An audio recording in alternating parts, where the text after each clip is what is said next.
John, a lengthy conversation with your players after that narrow defeat. What are your thoughts? We weren't good enough on the day. I've got to take most of the responsibility.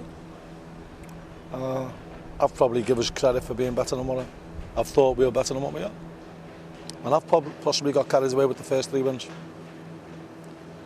You know, I didn't get kidded by the Plymouth game, but then I've saw us turn in 2 excellent displays.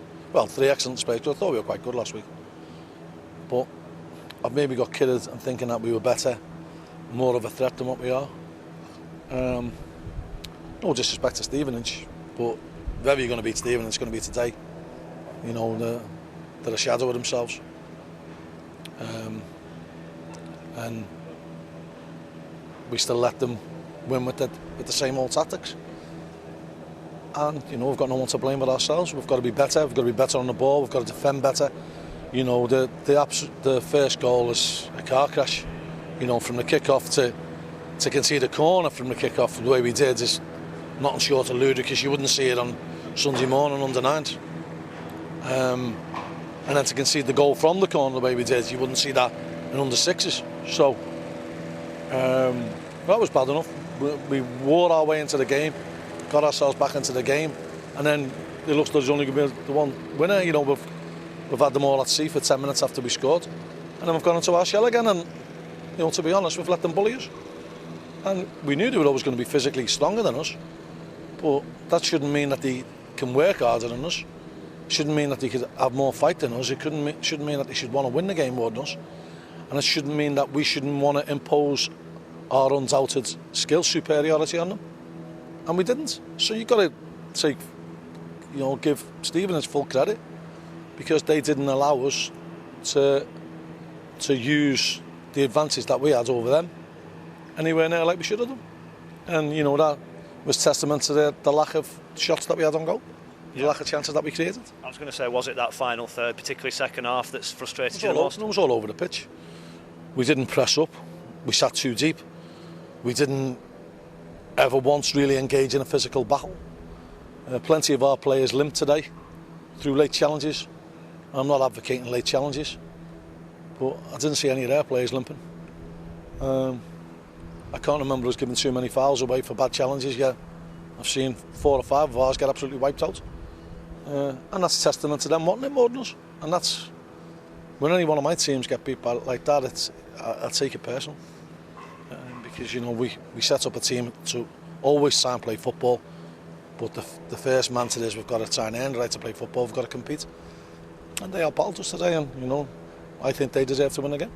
Is it worse because you had that sort of 10-15 minutes when you looked like you were playing like you can play and had them on the back foot in that first half? Listen, if we play the way I know we can play, and if we apply ourselves like we did at Mansfield or Northampton, it's only going to be 1 minute today.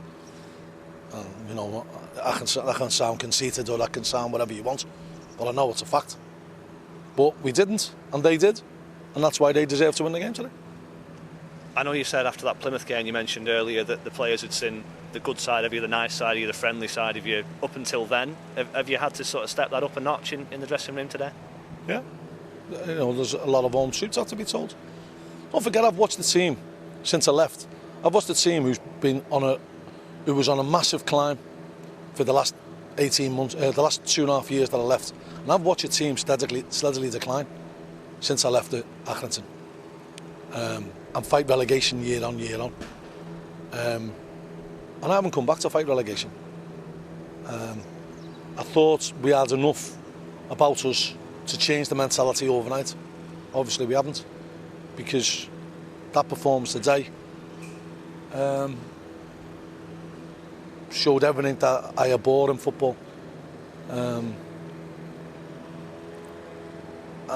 everything that I find unacceptable. Game Tuesday night, Hartlepool, is that a good thing now? Well, a couple of players seem to think it's good to be able to get back on the bike again after you fell off. Proof of the pudding will be eaten. Won't be an easy game by any stretch of the imagination.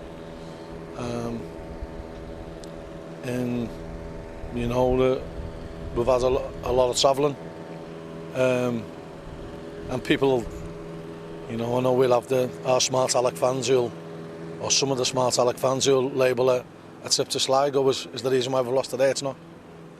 And it's not the trip down here, and it's not the early morning Wake-up call.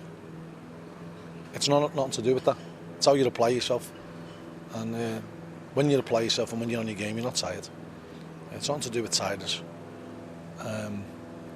It'll be interesting to see if we respond to, not the shouting, because I didn't really raise my voice, but to the talking to that we've had, and see whether we get the reaction that our fans deserve. You know, we've travelled down here on a luxury coach. We've stayed in a nice hotel, we've had nice food.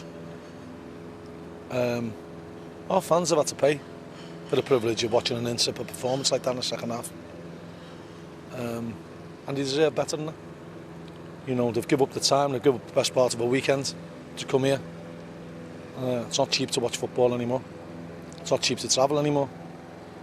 So you're giving up a lot of money and a lot of time, and they deserve better than that. So, you know, let's hope we can repay the ones who turn out on Tuesday.